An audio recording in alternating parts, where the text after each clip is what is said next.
Hello everyone, this is Supriya Tamkar and I welcome you all in Dream Classes. आज हम bio का chapter number 1 start करेंगे जो कि है लाइफ प्रोसेसेस। इस चैप्टर में हमें बेसिकली क्या क्या पढ़ना है, हम कैसे न्यूट्रिशन को अपनी बॉडी पे लेते हैं, हमारा क्या मोड होता है, जो प्लांट होते हैं वो अपना कैसे फूड प्रिपेयर करते हैं, जो प्लांट्स होते हैं वो ऑटोट्रॉप्स होते हैं और जो हम एनिमल्स होते हैं वो हेटरोट्रॉप्स होते हैं। हम इस चैप्टर में रिस्पायरेटरी सिस्टम के बारे में पढ़ेंगे, अपने सर्कुलेटरी सिस्टम के बारे में पढ़ेंगे, एक्सक्रीशन के बारे में पढ़ेंगे और हार्ट के पूरे फंक्शन और हार्ट की कैसे वर्किंग होती है ये इस चैप्टर में हम पूरा देखेंगे। तो बिना टाइम वेस्ट किए चलो स्टार्ट करते हैं। सबसे पहले आपके दिमाग में क्वेश्चन अराइज होगा कि लाइफ प्रोसेसेस का मतलब क्या है। तो देखो, जो भी प्रोसेसेस हमारी बॉडी में चल रही है, देखो जैसे आप अभी सांस ले रहे हो, इनहेल एक्सहेल बाहर छोड़ रहे हो, सांस आप अंदर ले रहे हो बाहर ले रहे हो, तो ये क्या कौन सी प्रोसेस है? रिस्पायरेशन प्रोसेस है। रिस्पायरेशन प्रोसेस का मतलब क्या होता है कि हम सांस ले रहे हैं और छोड़ रहे हैं। सर्कुलेशन हो गया, जैसे कि सर्कुलेशन का मतलब होता है कि जो ब्लड होता है वो हमारी पूरी बॉडी में फ्लो हो रहा होता है। आप तो ब्लड को पर्टिकुलरली नहीं जाके बोलते ना कि फ्लो हो फ्लो हो फ्लो हो, आप अपना कहीं और दिमाग रहता है, कहीं और आप अपना काम कर रहे होते हैं, बट आपका ब्लड जो रहता है वो बॉडी पे तो फ्लो हो रहा होता है, तो वो होता है सर्कुलेशन। एक्सक्रीशन, जो हमारी बॉडी से वेस्ट मटेरियल एक्सक्रीट आउट होते हैं, बॉडी से वेस्ट मटेरियल बाहर निकलते हैं, वो भी प्रोसेस किस में आती है? Life processes. अगर ये सब प्रोसेसेस नहीं होंगी तो हमारी लाइफ अच्छे से नहीं चल सकती, हमारी बॉडी अच्छे से काम नहीं कर सकती। आपने देखा होगा जो लोगों की किडनी वगैरह पे प्रॉब्लम हो जाती है उनको एक्सक्रीशन में प्रॉब्लम आने लगती है। जिन लोगों के हार्ट में प्रॉब्लम आ जाती है उनकी बॉडी पे अच्छे से ब्लड फ्लो नहीं हो पाता है। तो ये सब क्या है? ये सब जो प्रोसेसेस है, रिस्पायरेशन हो गया, हम कंटिन्यूसली सांस ले रहे हैं। सर्कुलेशन, बॉडी पे हमारे कंटिन्यूसली ब्लड जो है वो फ्लो हो रहा है। एक्सक्रीशन, हमारी बॉडी से एक्सक्रीट जो वेस्ट सब्सटेंस रहता है वो एक्सक्रीट आउट होता है। तो ये जो प्रोसेसेस मैंने बताई, ये सब प्रोसेसेस क्या है? लाइफ प्रोसेसेस हैं। ये हमारी लाइफ को आसान तरीके से चलाती हैं। ये सब प्रोसेसेस नहीं होंगी तो हमारी बॉडी अच्छे से फंक्शन नहीं कर पाएगी।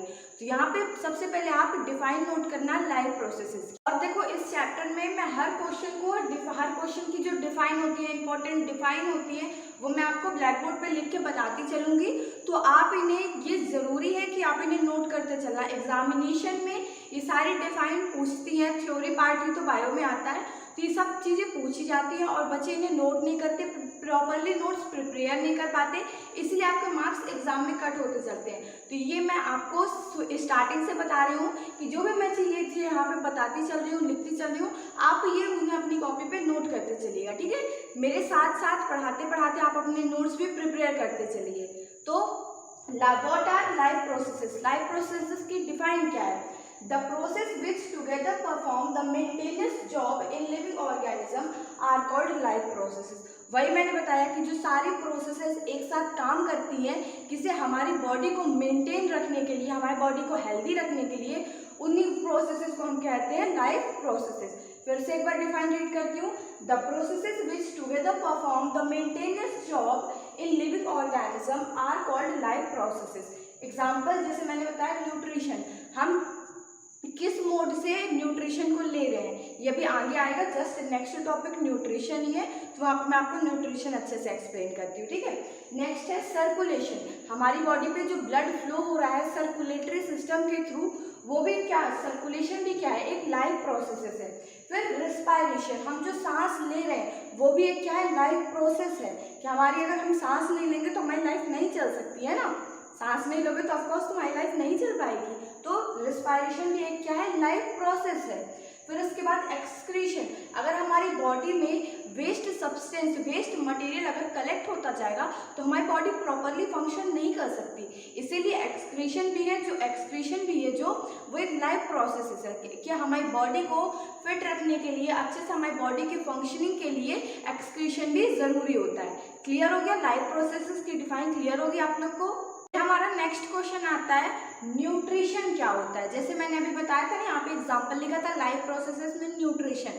न्यूट्रिशन का मतलब होता है कि वो ऐसी कौन सी प्रोसेस है जिससे हम फूड ऑब्टेन करते हैं और यूटिलाइज करते हैं। जैसे कि एग्जांपल से बताती हूँ, जैसे प्लांट्स हैं वो अपना खाना खुद प्रिपेयर करते हैं ना, वो सन की सनलाइट लेते हैं और उनकी लीफ जो रहती है, पत्ती रहती है, उस पर क्लोरोफिल प्रेजेंट रहता है और उससे फूड बनता है। ये भी प्रोसेस अभी हम आगे कैसे प्लांट्स अपना खाना प्रिपेयर करते हैं, कैसे फूड प्रिपेयर करते हैं, ये भी अभी हम आगे समझेंगे। लेकिन जो अपन एनिमल्स हैं जिन्हें हम कहते हैं हम हेटेरोट्रॉप्स हैं, हेटेरोट्रॉप्स का भी मतलब अभी जस्ट बता रही हूँ। जैसे हम एनिमल्स हैं तो हम अपना खाना खुद प्रिपेयर नहीं करते, हम अपना फूड खुद प्रिपेयर नहीं करते। अब आप लोग काफ़ी लोग कहोगे कि हम गैस ऑन करते हैं, हमारी मम्मी तो खुद खाना बना के देती है, वो गलत चीज़ है। देखो जो आप दाल चावल खाते हो वो कहाँ पे उगता है, वो प्लांट्स उगाते हैं ना, प्लांट्स पे दाल उगती है और चावल उगता है, ठीक है। तो क्या है कि प्लांट्स हमें खाना दे रहे हैं ना, प्लांट्स हमें खाना दे रहे हैं, क्योंकि वो जो फूड है, जो दाल है, चावल है, वो कहाँ से, गेहूँ जो है तो प्लांट्स उगाते हैं और प्लांट्स से हम उन चीज़ों को ले लेते हैं और फिर वो तो पका के खाओ, कच्चा खाओ, वो तुम्हारे ऊपर है। वैसे कच्चा गेहूँ तो कोई नहीं खाते होगे ना, सही बोल रही हूँ ना, ठीक है। अब जैसे काफ़ी लोग आप कहोगे कि मीट खाते हैं ना, मीट चिकन काफ़ी लोग खाते हैं, मैं नहीं खाती सीरियसली, काफ़ी लोग होते हैं जो मीट खाते हैं, तो वो एनिमल्स को खाते हैं। मतलब एनिमल ने जो भी खाना खाया आज तक, उसने अपनी बॉडी बनाई, तो उसे हम डायरेक्ट खा लेते हैं। तो क्या हम अपना खाना कहीं पे खुद प्रिपेयर कर रहे हैं? नहीं कर रहे हैं, डायरेक्ट एनिमल को खा लिया हम लोगों ने। और कैसे करते हैं कि डायरेक्ट दाल चावल हो गए, वो हमें सब प्लांट से मिल रहा है, तो हम अपना खाना खुद से प्रिपेयर नहीं करते, है ना। तो न्यूट्रिशन का मतलब क्या होता है कि the process of obtaining and utilising food is known as nutrition. Nutrition का मतलब है कि ऐसी कौन सी प्रोसेस है जिससे हम खाना को ऑब्टेन करते हैं। जैसे मैंने बताया हेटेरोट्रॉप न्यूट्रिशन होता है हमारा, तो कौन सी ऐसी प्रोसेस है जिससे कि हम खाना ऑब्टेन करते हैं और यूटिलाइज करते हैं। यूटिलाइज मतलब वो खाना कैसे हमारी बॉडी में अलग अलग पार्ट्स के लिए यूटिलाइज होता है ना, ताकि हमें खाना खाते हैं हमें एनर्जी मिलती है, उस एनर्जी को हम यूटिलाइज करते हैं। समझ में आ रही बात? तो यहाँ पे न्यूट्रिशन की डिफाइन लिखी हुई है, define nutrition, nutrition is the process of obtaining and utilising food. ये क्लियर हो गया। अभी न्यूट्रिशन भी हम पढ़ेंगे कि 2 टाइप्स के होते हैं, ठीक है। न्यूट्रिशन कितने टाइप्स के होते हैं? 2 टाइप्स के, हेटेरोट्रॉप न्यूट्रिशन और ऑटोट्रॉप न्यूट्रिशन। अब ये जो टर्म है इसमें काफी लोग कंफ्यूज हो जाते हैं। न्यूट्रिशन आपको पहले क्लियर हो गया है? न्यूट्रिशन क्लियर है? सच्ची? मैं न्यूट्रिएंट बताऊं? देखो सेकेंड है न्यूट्रिएंट। पहले तो आप दोनों में डिफरेंस देख लो कि दोनों अलग अलग है।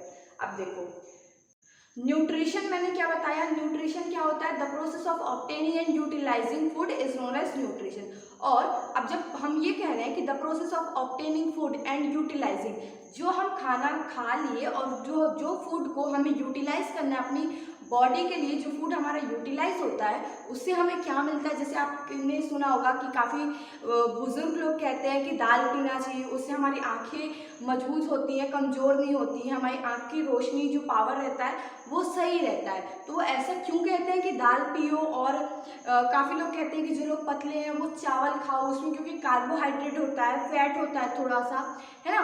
तो ऐसे क्यों कहते हैं? ये जो कार्बोहाइड्रेट है, फैट है, प्रोटीन है, ये सब क्या चीज़ें हैं? न्यूट्रिएंट है। ये सब क्या चीज़ें? जो भी चीज़ हमें खाने से मिलती हैं, जैसे मिनरल्स मिलता है, फैट मिलता है, कार्बोहाइड्रेट मिलता है, और फिर विटामिन हो गया, कितने सारे विटामिन ए, विटामिन सी, अलग अलग चीज़ों से मिलता है ये सारी चीज़ें। तो ये सब चीज़ें हमें जो मिल रही हैं, फैट वगैरह, कार्बोहाइड्रेट वगैरह, ये क्या है? न्यूट्रिएंट है। और न्यूट्रिएंट हमें कहाँ से मिलते हैं? फूड से मिलता है न्यूट्रिएंट हमें, ठीक है। तो define nutrient, these are the substances which are present in any food. ये सब क्या है? ये किसी फूड में प्रेजेंट होता है।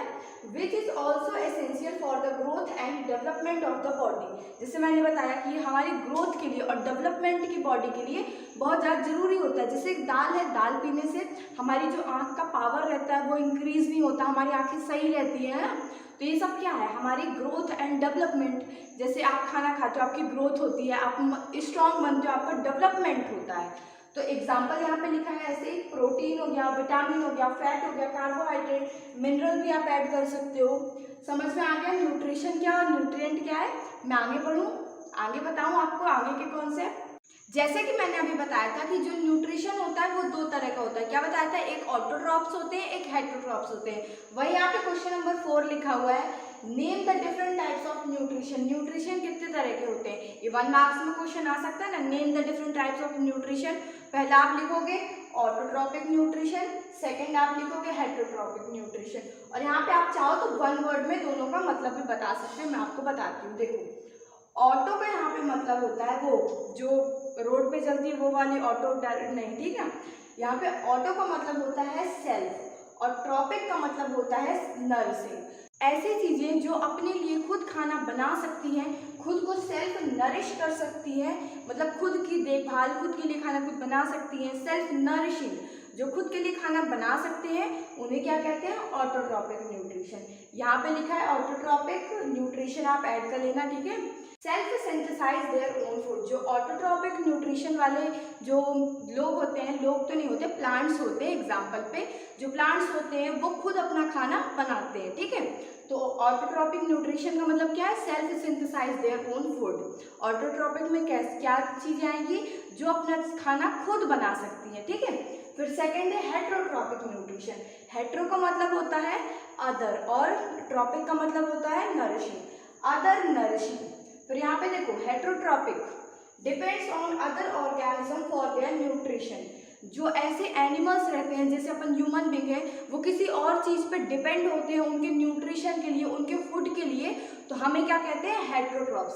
ये दो चीजें क्लियर हो गई, हेटेरोट्रॉप्स और ऑटोट्रॉप्स। इनके अभी ये डिफाइन नहीं है, मैं अभी डिफाइन आपको लिखाती हूँ, ठीक है। क्वेश्चन नंबर 5 है define autotrophic mode of nutrition, ठीक है। In autotrophic mode of nutrition, organisms capable of synthesizing their own food from simple inorganic substances using light and chemical energy. देखो मैंने क्या बताया था, ऑटोट्रॉपिक मोड ऑफ न्यूट्रिशन कैसा होता है। In autotrophic mode of nutrition organism capable of synthesizing their own food. Autotrophic mode of nutrition जिस भी ऑर्गेनिज्म में रहता है वो अपना खाना खुद बना सकता है। किससे खाना, किस चीज से बनाता है, from simple inorganic substances using light and chemical energy। वो अपना खाना किससे बनाता है, simple inorganic substances and chemical energy. देखो जो प्लांट्स रहता है वो अपना खाना कैसे बनाता है, जो लाइट रहती है उसके जो इनऑर्गेनिक सब्सटेंस है वो क्या है, क्लोरोफिल है।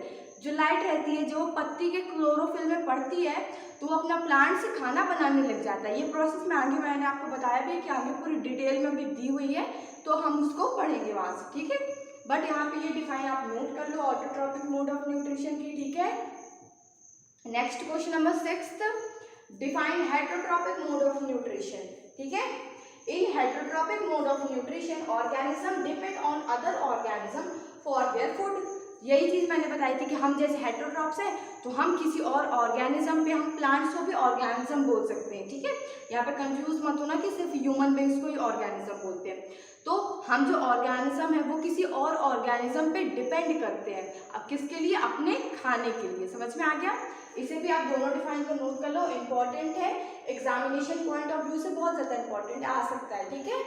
आपने नोट कर लिया, मैं आगे बता रही हूँ, ठीक है। क्वेश्चन नंबर 7 की मैंने define the following excretion. First है एक्सक्रीशन। एक्सक्रीशन मैंने अभी बताया था कि एक्सक्रीशन एक ऐसी प्रोसेस होती है जिससे हमारी बॉडी का जो वेस्ट सब्सटेंस रहता है, वेस्ट मटेरियल रहता है, वो बाहर एक्सक्रीट आउट होता है, ठीक है। तो एक्सक्रीशन की डिफाइन क्या है, the process in which unwanted substances are eliminated from the body is known as excretion. Excretion क्या है, the process in which the unwanted waste substance in our body are excreted out from our body is known as excretion। Second आता है respiration. हम जो ये सांस ले रहे हैं इसे क्या कहते हैं, हम रिस्पायर कर रहे हैं, हम सांस लेने की प्रोसेस को क्या कहते हैं, रिस्पायरेशन। सेकेंड है ना respiration. Respiration is the process by which organism exchange gases with the surrounding.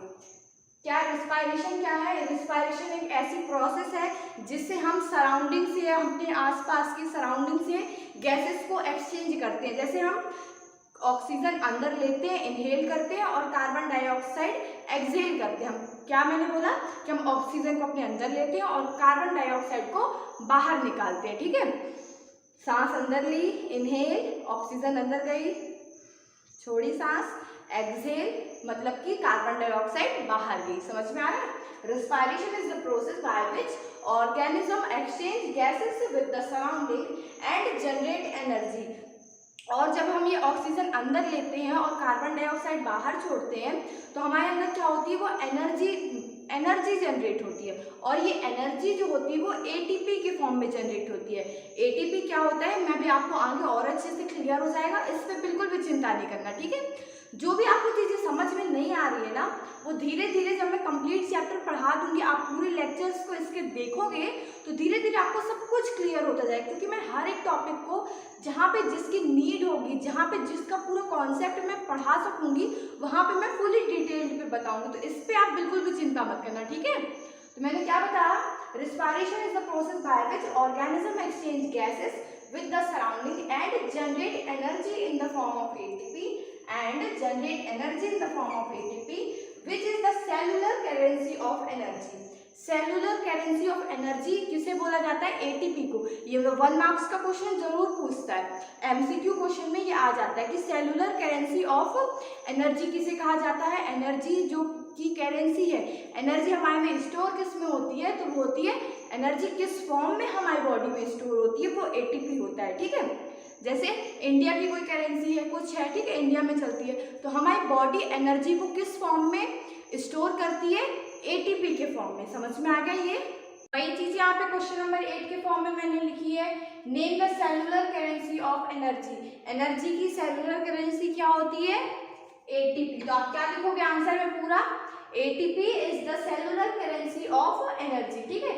ATP is the cellular currency of energy. कभी भी डायरेक्ट आंसर मत लिख के आओ, ठीक है। कोई भी क्वेश्चन पूछ रहा है उसे कंप्लीट करके लिखो, ठीक है। So ATP is the cellular currency of energy. जैसे अभी मैंने बताया कि जो आपको क्या क्या न्यूट्रिशन कैसे कैसे पढ़ाया, एक ऑटोट्रॉफ पढ़ाया, एक हेटेरोट्रॉफ पढ़ाया। अब ये दोनों के अलावा भी 3 तरह के न्यूट्रिशन होते हैं जो ज़्यादा इंपॉर्टेंट नहीं होते, बट हमारी बुक में दिया है, इसलिए हमें उन्हें पढ़ना है और समझना है, ठीक है। तो क्वेश्चन नंबर 9 है, डिफाइन द फॉलोइंग न्यूट्रिशन। पहला है सैप्रोफिटिक न्यूट्रिशन। सैप्रोफिटिक न्यूट्रिशन क्या होता है, it is a mode of nutrition in which some organism break down food outside their body and then absorb it. Example mushroom yeast. इसमें क्या होता है, देखो सैप्रोफिटिक न्यूट्रिशन क्या होता है, ऐसे ऑर्गेनिज्म जो अपना फूड को बाहर ही डाइजेस्ट कर लेते हैं। जैसे अपन क्या करते हैं कि अपन पहले खाना खाते हैं, फिर हमारे डाइजेस्टिव सिस्टम में वो फूड डाइजेस्ट होता है। लेकिन इस दुनिया में, इस वर्ल्ड में ऐसे भी कई सारे ऑर्गेनिजम्स हैं जो क्या करते हैं, अपनी बॉडी के बाहर ही फूड को डाइजेस्ट कर लेते हैं और फिर जो उससे इम्पॉर्टेंट न्यूट्रिएंट्स रहते हैं, न्यूट्रिएंट्स मतलब जैसे हमारी बॉडी के लिए न्यूट्रिएंट्स जरूरी होता है, विटामिन, कार्बोहाइड्रेट, वैसे ही जो उनके न्यूट्रिएंट्स रहते हैं वो सिर्फ न्यूट्रिएंट्स को एब्जॉर्ब कर लेते हैं। तो सैप्रोफिटिक न्यूट्रिशन क्या होता है, it is a mode of nutrition in which organism break down their food outside their body and then absorb it. समझ में आ गया। एग्जाम्पल है मशरूम ईस्ट। क्लियर है, डिफाइन आप नोट कर सकते हो। नेक्स्ट देखो, फिर नेक्स्ट हमारा आता है होलोजोइक न्यूट्रिशन। जैसे मैंने अभी बताया था ना कि हम लोग क्या करते हैं कि अपनी बॉडी पे पहले हम लोग खाना खा लेते हैं, पहले हम लोग खाना खाते हैं, फिर हमारे डाइजेस्टिव सिस्टम में वो खाना डाइजेस्ट होता है। तो हम लोग क्या करते हैं, पहले खाना ले लेते हैं, खा लेते हैं, फिर डाइजेस्ट होता है। सो होलोजोइक न्यूट्रिशन क्या होता है, it is a mode of nutrition in which organism take in food and break it inside their body. क्या करते हैं, पहले खाना खा लेते हैं, फिर उसको अंदर ब्रेक करते हैं और डाइजेस्ट करते हैं। लेकिन सैप्रोफिटिक में क्या होता था कि वो अपनी बॉडी के बाहर ही उसको डाइजेस्ट कर लेते थे, उसको ब्रेक कर लेते थे और फिर वो उसको खाते थे, लेते थे। लेकिन हम ह्यूमन बींग्स क्या करते हैं, पहले हम खा लेते हैं, फिर उसको डाइजेस्ट करते हैं। तो हम क्या हो गए, होलोजोइक हो गए। हमारा कैसा न्यूट्रिशन है, होलोजोइक मोड ऑफ न्यूट्रिशन है। एग्जाम्पल पे मैंने लिखा भी है ह्यूमन, ठीक है, समझ में आ गया। It is a mode of nutrition in which organism take in food and break it outside their body. Clear है, आगे बताऊं। नेक्स्ट देखो parasitic nutrition. It is a mode of nutrition in which organism lives on the surface or inside the body of another organism and obtain nutrition directly from them. आप बोलोगे कुछ समझ नहीं आया, ये क्या न्यूट्रिशन कौन सा होता है। देखो जैसे आपने देखा होगा लाइस, जो जुए होते हैं वो कई लोगों के सिर पे या फिर बंदर लोग की भी बॉडी पे जुए वगैरह वो कीड़े छोटे छोटे नहीं हो जाते। बर्ड्स लोगों को भी अगर आप लोगों ने अगर अपने घर में पाला होगा तो आप लोगों ने देखा होगा कि कभी कभार उनके छोटे छोटे कीड़े हो जाते हैं। ऐसे बंदरों को भी छोटे छोटे कीड़े हो जाते हैं बॉडी पे उनकी।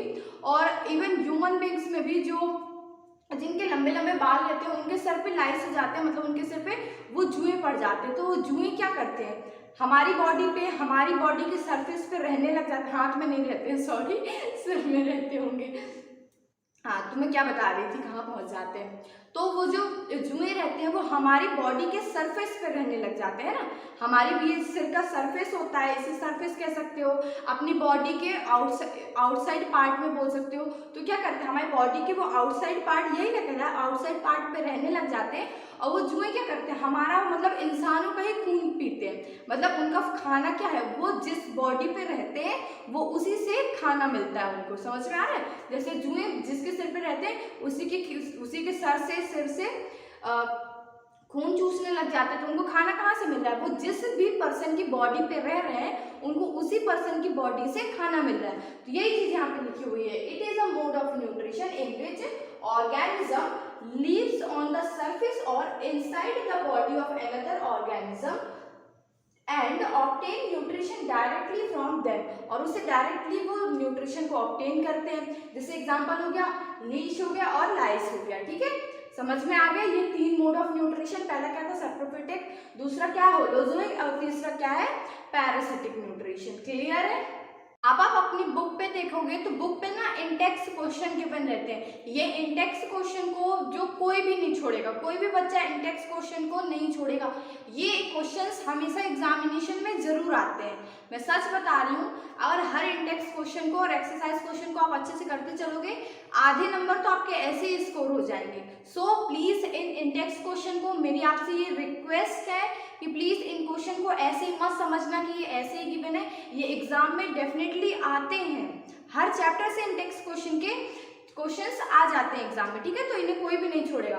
तो मैंने यहाँ पे पेज नंबर मेरी बुक पे 95 है। वैसे तो पहले इंडेक्स क्वेश्चन का पेज नंबर 95 है, बट आपकी बुक में हो सकता है एडिशन वगैरह चेंज हो तो पेज नंबर चेंज हो सकता है, इसीलिए मैंने यहाँ पे डायरेक्ट क्वेश्चन लिख दिया है। ये क्वेश्चन इंडेक्स क्वेश्चन का है। ठीक है, आपको कॉपी में क्वेश्चन लिखने की जरूरत नहीं, आप डायरेक्ट आंसर भी लिख सकते हो। आप अपनी बुक से देख लेना कि बुक का पेज नंबर कौन सा है। ठीक है, मेरी बुक में 95 था, वो भी मैंने मेंशन कर दिया है।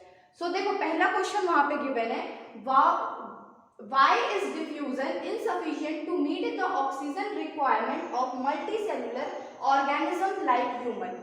क्वेश्चन समझ में आ गया।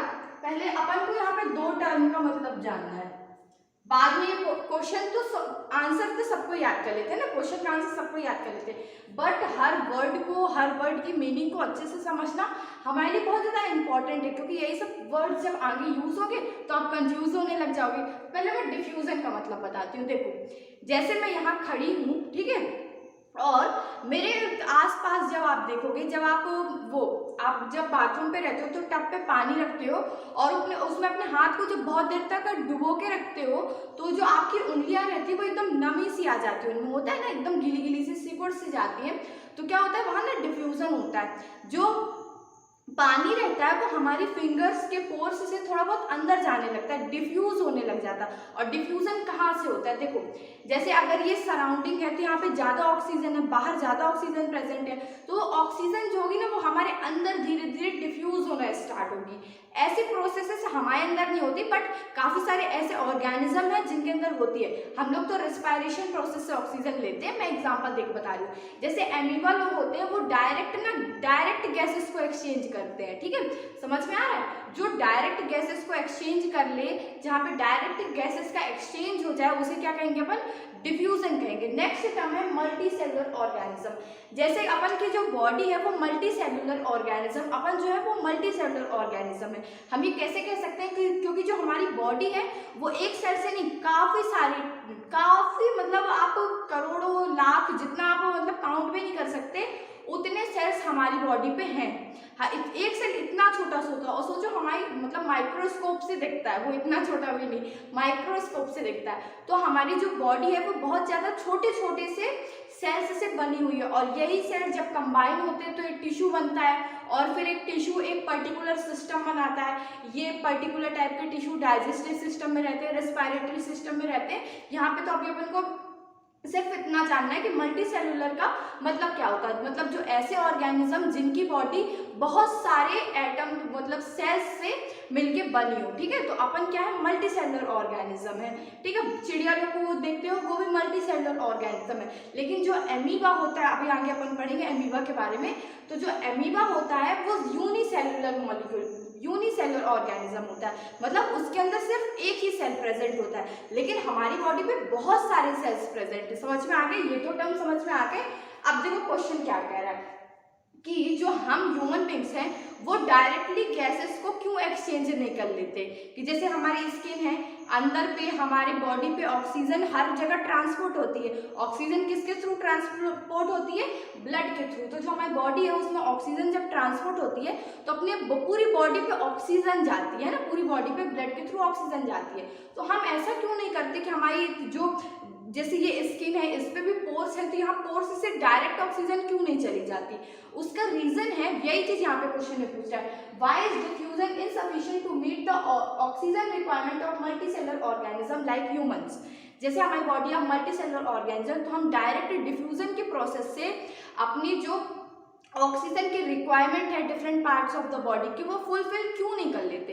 तो हम इसलिए नहीं कर पाते क्योंकि जो हमारी बॉडी होती है वो काफ़ी सारे सेल्स से मिलके बनी होती है। और देखो हम स्किन के तो हम ऊपर ऊपर के पार्ट में हमारी ऑक्सीजन पहुंच जाएगी, लेकिन जो हमारा पेट वगैरह हो गया, डाइजेस्टिव सिस्टम हो गया, क्योंकि जो हमारी बॉडी का हर पार्ट है जैसे कि अंदर की जो लंग्स वगैरह हो गई वो तो डायरेक्ट कॉन्टेक्ट में तो नहीं है कि वो भी बाहर हवा में लटक रही है, नहीं लटक रही ना, वो एयर से सराउंडिंग से डायरेक्ट कांटेक्ट में नहीं है। और जब डायरेक्ट कांटेक्ट में नहीं है तो जो डिफ्यूजन प्रोसेस होगी वो ऑक्सीजन अच्छे से हमारे different parts of the body के लिए नहीं पहुंच सकती, ठीक है। इसीलिए हम डिफ्यूजन की प्रोसेस से नहीं, रेस्पिरेशन की प्रोसेस से ऑक्सीजन लेते हैं। तो यही यहाँ पे मैंने आंसर भी लिखा हुआ है, एग्जैक्ट आप इस आंसर को नोट भी कर सकते हो, मैं इसे समझा देती हूँ एक बार फिर से, ठीक है। In multicellular organism like us all the body cells are not in direct contact with the surrounding। जैसे मैंने बताया कि जो हमारी बॉडी के हर सेल जो है वो डायरेक्ट कांटेक्ट में नहीं रहता है, किससे डायरेक्ट कांटेक्ट में नहीं रहता, किसके साथ, सराउंडिंग के साथ, surrounding environment. Thus every cell of the body will not get oxygen। जो अगर जो हमारे अंदर हैं, जो सेल्स हमारी बॉडी के अंदर है उनको ऑक्सीजन नहीं मिल पाएगी जितनी उनको रिक्वायरमेंट है ना, as per their need by the process of diffusion. Diffusion की प्रोसेस से उनको जितनी ऑक्सीजन चाहिए अंदर के सेल को उतनी ऑक्सीजन नहीं मिल पाएगी, और इसी नहीं मिल पाएगी इसीलिए, और हम कह सकते हैं कि डिफ्यूजन जो है वो एक स्लो प्रोसेस है। डिफ्यूजन धीरे धीरे होता है, लेकिन रिस्पायरेशन हम कितनी जल्दी जल्दी सांस अंदर लेते हैं, कितनी जल्दी बाहर छोड़ते हैं ना, तो डिफ्यूजन जो है वो एक स्लो प्रोसेस होता है, और जो रिस्पायरेशन है वो एक फास्ट प्रोसेस है। इसीलिए हम लोग किस प्रोसेस से ऑक्सीजन अपने अंदर लेते हैं, रिस्पायरेशन की प्रोसेस से, और डिफ्यूजन की प्रोसेस से क्यों नहीं लेते, ये काफी बार एग्जाम में पूछता है, इसीलिए आप इसे नोट कर लो, ठीक है। समझ में आ गया आप लोग को। क्वेश्चन नंबर सेकंड गिवन है, what criteria do we use to decide whether something is alive. हम ऐसे कौन से फैक्टर्स हैं जिससे कह सकते हैं, ऐसे कौन सा क्राइटेरिया है जिससे हम कह सकते हैं कि कोई भी इंसान जिंदा है। मैं बोल रही हूँ मैं जिंदा हूँ, ठीक है, मुझे कुछ मत समझना, और ठीक है, इसका आगे कुछ नहीं बोलना।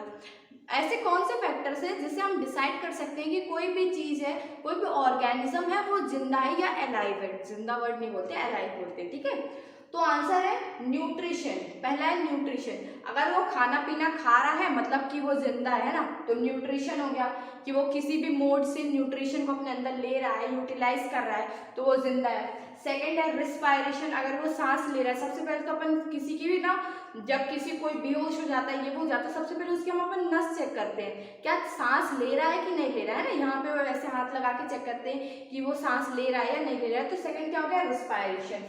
सेकंड है एक्सक्रीशन, अगर हम कह सकते हैं कि कोई भी जो ऑर्गेनिज्म है वो अपनी बॉडी से वेस्ट सब्सटेंस को एक्सक्रीट आउट कर रहा है, तो वो भी क्या है, अलाइव, वो भी जिंदा। ये कह सकते हैं लोकोमोशन। लोकोमोशन का मतलब क्या होता है कि वो चल फिर रहा है ना, वो मूव कर रहा है, जब कोई भी बॉडी मूव कर रही है, कोई भी ऑर्गेनिज्म है वो मूव कर रहा है, तब भी हम कह सकते हैं कि वो अलाइव है, वो जिंदा है, ठीक है। और फिर सेकंड हो गया सेकंड नहीं हो मतलब फिर हुआ ट्रांसपोर्टेशन। अगर उसकी बॉडी पे फूड जैसे हम खाए डाइजेस्ट हुआ, फिर जो फूड डाइजेस्ट हो जाता है वो हमारे डिफरेंट डिफरेंट बॉडी पार्ट्स में ट्रांसपोर्ट होता है ना, ताकि हमारे, देखो खाना तो हमारे पेट में बसता है लेकिन हमारे हाथ पैर भी तो सही रहते हैं, क्योंकि वो डाइजेस्ट होने के बाद फूड जो होता है वो हमारे डिफरेंट बॉडी पार्ट्स में ट्रांसपोर्ट होता है। तो अगर हमारी बॉडी में ट्रांसपोर्टेशन सिस्टम अच्छे से काम कर रहा है तब भी हम कह सकते हैं कि हम जिंदा है ना, अलाइव है। फिर हो गया metabolism are the important criteria we use to decide whether something is alive. Metabolism यहाँ पे वर्ड, मैं भी इसको आप आंसर लिख लो, इसके बाद इरेज करके मेटाबॉलिज्म को अच्छे से एकदम एक्सप्लेन करके बताती हूँ, क्योंकि आपके लिए नया वर्ड है। बाकी सब तो आप जानते हो लेकिन मेटाबॉलिज्म अभी तक आपने नहीं पढ़ा है, तो इसे आप फटाफट से नोट कर लो, फिर मैं मेटाबॉलिज्म समझाती हूँ, ठीक है। तो देखो मेटाबॉलिज्म एंड इट्स टाइप, पहले बताते हैं मेटाबॉलिज्म क्या होता है। The sum total of all the biological reactions which takes place in the body of any living organism is called metabolism। Metabolism क्या होता है, जो भी हमारी बॉडी पे जितने भी सारे रिएक्शंस हो रहे होते हैं वो सबको एक साथ कंबाइन करके हम बोलते हैं मेटाबॉलिज्म। क्या बोला, the sum total of all the biological chemical reaction which takes place in our body of a living organism are known as metabolism। क्या है, हमारी बॉडी पे जितने भी रिएक्शंस हो रहे हैं, केमिकल रिएक्शन, जैसे जब हमारा खाना डाइजेस्ट होता है तो बायोकेमिकल्स रिएक्शंस होते हैं, अभी हम पढ़ेंगे एसिड्स वगैरह भी कैसे फॉर्मेशन होता है, हमारे डाइजेस्टिव सिस्टम में कौन कौन से एसिड प्रेजेंट होते हैं जिनसे कि different different chemical reaction perform करती है हमारी बॉडी। तो ये सारे रिएक्शंस को इकट्ठा कंबाइन करके हम क्या कहते हैं कि मेटाबॉलिज्म। तो मेटाबॉलिज्म ये फैक्टर डिसाइड करने में कैसे हेल्पफुल है कि कोई भी अलाइव है, कोई जिंदा है, अगर उसके अंदर डाइजेशन हो रहा है या फिर उस बॉडी के अंदर ये सारे रिएक्शंस परफॉर्म हो रहे हैं, खाना डाइजेस्ट हो रहा है, और भी जैसे हमारा जो हार्ट वगैरह रहता है उस पर भी एनर्जी वगैरह अलग अलग फॉर्म पे रहती है, अपनी किडनी में अलग अलग रिएक्शंस होते हैं, ठीक है। तो ये जो चीज़ें होती हैं ये सारे रिएक्शंस है, अगर ये परफॉर्म हो रहे हैं किसी भी बॉडी पे तो हम कह सकते हैं कि वो बॉडी क्या है, लाइव है, जिंदा है, ठीक है। तो मेटाबॉलिज्म समझ में आ गया क्या है। फिर मेटाबॉलिज्म के भी 2 टाइप्स होते हैं, एनाबॉलिज्म एंड कैटाबॉलिज्म। वैसे मेटाबॉलिज्म के डिफाइन वगैरह आपको पूछेंगे नहीं एग्जामिनेशन में, बट वो वर्ड आया तो मुझे लगा आपको बताना चाहिए, है ना। नॉलेज गेन कर लेना गलत बात नहीं होती, एक्स्ट्रा नॉलेज रहेगा आप ही के लिए अच्छा। अगर एग्जामिनेशन में आता है तो कहीं आप लिख दोगे कि मेटाबॉलिज्म भी क्या होता है आपके पास टाइम है, तो चेकर के मन में ना एक वो पॉइंट आता है कि बच्चे ने पढ़ाई की है, उसने सिर्फ चीज़ों को रटा नहीं है, उसे बाकी सारी चीज़ों का भी नॉलेज है, इसलिए मैं आपको बता रही हूँ, आप समझ लो अच्छे से, ठीक है। बताओ एनाबॉलिज्म क्या होता है और कैटाबॉलिज्म क्या होता है, पहले आप इसको नोट कर लो, फिर मैं इसके आगे दोनों को समझाती हूँ मेटाबॉलिज्म के टाइप, ठीक है। तो अब हम देखते हैं anabolism, the process of formation of complex compound from simple compound is called anabolism. जब कोई सिंपल कंपाउंड से कॉम्प्लेक्स कंपाउंड बनता है तो उस प्रोसेस को हम क्या कहते हैं, एनाबॉलिज्म। जैसे कि प्लांट्स में होता है, वो सिंपली लाइट लेते हैं, लाइट बस लेते हैं, लेकिन फिर वो क्लोरोफिल वगैरह की हेल्प से वो पूरा फूड प्रिपेयर कर लेते हैं। एक सिंपल कंपाउंड से वो क्या प्रिपेयर कर लेते हैं, अपना फूड प्रिपेयर कर लेते हैं। जो फोटोसिंथेसिस और जो लाइट लेके वो फूड बनाते हैं उस प्रोसेस को अपन क्या कहते हैं, फोटोसिंथेसिस। तो हम कह सकते हैं कि जो फोटोसिंथेसिस प्रोसेस है वो एनाबॉलिज्म की कैटेगरी में आती है, ठीक है। समझ में आ गया क्या है एनाबॉलिज्म, मेरे साथ फिर से बताओ। The process of formation of complex compound, complex compound किससे बनते हैं, सिंपल कंपाउंड से। जब सिंपल कंपाउंड से कोई भी कॉम्प्लेक्स कंपाउंड बनता है तो उस प्रोसेस को हम कहते हैं एनाबॉलिज्म। फिर नेक्स्ट आता है catabolism, the process in which complex compound are broken down into simpler form is known as catabolism. जब कोई कॉम्प्लेक्स कंपाउंड रहता है, जैसे अपन कहते हैं ना, कोई भी फिजिक्स में जो अपन पढ़ते हैं तो कोई कॉम्प्लेक्स सा बहुत बड़ा सा क्वेश्चन रहता है तो उसको अपन छोटे छोटे पार्ट्स में सॉल्व करने की कोशिश करते हैं ना, पहले ये पार्ट सॉल्व कर लें फिर इसके आगे ये सॉल्व करेंगे और पूरा ऐसे देखते हैं कि अपना क्वेश्चन सॉल्व हो जाता है। वैसे ही ऐसे कैटाबॉलिज्म एक ऐसी प्रोसेस है जिसमें जो कॉम्प्लेक्स कंपाउंड रहते हैं, बड़े बड़े से कंपाउंड रहते हैं, वो छोटे छोटे से सिंपल कंपाउंड में ब्रेक हो जाते हैं, ठीक है। तो इसका एग्जांपल अपना है रिस्पायरेशन। कैटाबॉलिज्म क्या है, the process in which complex compound are broken down into simpler form is known as respiration. Clear हो गया ये। अब अपन अपना नेक्स्ट क्वेश्चन देखते हैं, इंडेक्स क्वेश्चन का क्वेश्चन नंबर 3। ठीक है, what are the outside raw material used by the organism. हम ऑर्गेनिज्म हैं, जैसे कि प्लांट भी ऑर्गेनिज्म में आते हैं और एनिमल्स भी। तो जो ऑर्गेनिज्म है, हमें कौन सी ऐसी चीजें हैं जो बाहर से लेनी पड़ती है अपनी बॉडी को सही फंक्शन कराने के लिए ना, कौन सी ऐसी चीजें हैं जो हमें बाहर से लेनी पड़ती है जिससे कि हमारी बॉडी सही तरीके से काम कर सके ना। तो जो प्लांट्स रहते हैं उनको क्या लगता है, वाटर लगता है सबसे पहले। तो प्लांट्स को वाटर कहाँ से मिलता है, सॉइल से मिलता है ना, जमीन पे ही तो लगे रहते हैं प्लांट्स। तो plants get water from soil, उनको वाटर कहाँ से मिलता है, सॉइल से। फिर सेकेंड चीज क्या लगती है प्लांट्स को, ऑक्सीजन एंड कार्बन डाइऑक्साइड। तो ऑक्सीजन एंड कार्बन डाइऑक्साइड तो अपन को सबको पता है कि कहाँ से मिलेगी, एटमॉस्फेयर से मिलेगी। ठीक है, फिर थर्ड चीज क्या लगती है, जैसे अपनी बॉडी को भी कई सारे मिनरल्स विटामिन चाहिए होते हैं, वैसे प्लांट्स को भी कई सारे मिनरल्स चाहिए होते हैं ना, तभी तो वो जो किसान खेती करते हैं वो खाद वगैरह डालते हैं ताकि वो मिनरल्स उनको मिल सके ना। जो काफी सारे तो मिनरल्स उनको सॉइल से मिलते हैं ना। पहले के जब किसान होते थे, जब मिट्टी अच्छी हुआ करती थी, उस पर ज़्यादा पेस्टिसाइड वगैरह यूज नहीं हुआ करते थे, तो जो सॉइल रहती थी उसी पे सारे मिनरल्स प्रेजेंट रहते थे। लेकिन आज के डेट में क्या हो रहा है कि लोग फर्टिलाइजर्स पेस्टिसाइड यूज करते हैं, तो जो सॉइल की फर्टिलिटी है वो धीरे धीरे कम होती जाती है ना। तो इसीलिए आजकल तो लोग वो यूज कर रहे हैं। बट हम यहाँ पे बायो की लैंग्वेज में ये सब तो नहीं लिखेंगे, वो ज्योग्राफी का पार्ट हो गया हमारा कि फर्टिलाइजर पेस्टिसाइड्स वगैरह क्या कैसे यूज करते हैं, फर्टिलिटी कम होती है ज़्यादा होती है, वो उसका पार्ट हो गया। बट यहाँ पे हम क्या लिखेंगे कि मिनरल्स जो रहते हैं, वो प्लांट्स को जो मिनरल्स चाहिए रहते हैं वो कहाँ से मिलते हैं, सॉइल से। फिर फोर्थ चीज है, प्लांट्स को अपना खाना बनाने के लिए किसकी जरूरत पड़ती है, सनलाइट की। तो सनलाइट तो सबको पता है कहाँ से मिलेगी, टॉर्च से तो सनलाइट मिलने नहीं वाली, सनलाइट सन से ही मिलेगी। समझ में आ गई। अब एनिमल्स का देखते हैं कि ऐसे कौन से रॉ मटेरियल्स हैं जो हमें बाहर से लेने पड़ते हैं। देखो, सबसे पहले ऑक्सीजन। ऑक्सीजन हम कहाँ से लेते हैं, ऑक्सीजन सिलेंडर, वो पेशेंट ऑक्सीजन सिलेंडर से लेते हैं। ठीक है, हमको तो ऑक्सीजन कहाँ से मिलती है, कहाँ से मिलती है, एटमॉस्फेयर पे। और यहाँ ध्यान रखना कि ऑक्सीजन एंड कार्बन डाइऑक्साइड मत लिख के आ जाना। प्लांट्स कार्बन डाइऑक्साइड यूज करते हैं, लेकिन हम कार्बन डाइऑक्साइड, हम जो ह्यूमन बींग्स हैं, हम वो कार्बन डाइऑक्साइड यूज नहीं करते, हम सिर्फ उसे बाहर छोड़ते हैं। ठीक ना, एक्सहेल आउट करते हैं, इनहेल ऑक्सीजन करते हैं और एक्सहेल क्या करते हैं, कार्बन डाइऑक्साइड। तो यहाँ पे ऑक्सीजन बस लिखना। ऑक्सीजन अपन को कहाँ से मिलती है, एटमॉस्फेयर पे। सेकेंड चीज अपन को वाटर रिक्वायरमेंट रहता है। वाटर कहाँ से मिलता है, लेक से, लेक वगैरह पॉन्ड से मिलता है अपन को। ठीक है, वाटर मिल गया। अपन को थर्ड चीज क्या लगती है, थर्ड चीज लिखा है इससे सबसे पहले तो खाना ही लगता है, नहीं, ऑक्सीजन सबसे ज्यादा इंपॉर्टेंट है। ठीक है, अब आप कहोगे ऑक्सीजन बिना खाना खाए जी सकते हो, वो सब छोड़ो, हंसी मजाक की बातें। फूड अपन को कहाँ से मिलता है, प्लांट्स से मिलता है। और जो लोग ओमनिवोरस होते हैं, जो प्लांट्स को नहीं खाते, जो मीट वगैरह खाते हैं, उनको कहाँ से मिलता है, वो भी दूसरे पे डिपेंड ही है ना। तो अपन को फूड भी बाहर से लेना पड़ता है, बाहर से ही ना खाते हो फूड। तो ये चार्ट बना लो प्रॉपरली। ठीक है, ये क्वेश्चन काफी बार पूछा गया और इसे ऐसे ही पूरा अलग अलग करके लिखना, फॉर प्लांट्स, फॉर एनिमल्स। ठीक है, इसके बाद हमारा नेक्स्ट इंडेक्स क्वेश्चन है, question number 4। What processes would you consider essential for maintaining life? ये क्वेश्चन मैं ऑलरेडी पहले करा चुकी हूँ। ऐसी कौन सी प्रोसेसेस हैं जो हमारी लाइफ को मेंटेन करने के लिए जरूरी है, तो आप वही चीजें लिख सकते हो। रिस्पायरेशन हो गया, न्यूट्रिशन हो गया, एक्सक्रीशन हो गया, ट्रांसपोर्टेशन हो गया और मेटाबॉलिज्म मैंने बताया था ना। तो यही सब चीजें आप लिख दो और ये क्वेश्चन को नोट कर लो, ये रिपीटेड क्वेश्चन हो गया है ना, हमने पहले ही कर लिया था।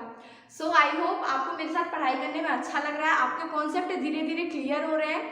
मैंने हर टॉपिक को आसान तरीके से इजी लैंग्वेज में आपको समझाने की कोशिश की है। और आप अगर इसी तरह से आसान तरीके से मेरे साथ कॉन्सेप्ट को पढ़ना चाहते हो तो मेरे साथ ड्रीम क्लासेस को ज्वाइन करो और ड्रीम क्लासेस में मेरे साथ पढ़ाई करो। Thank you so much.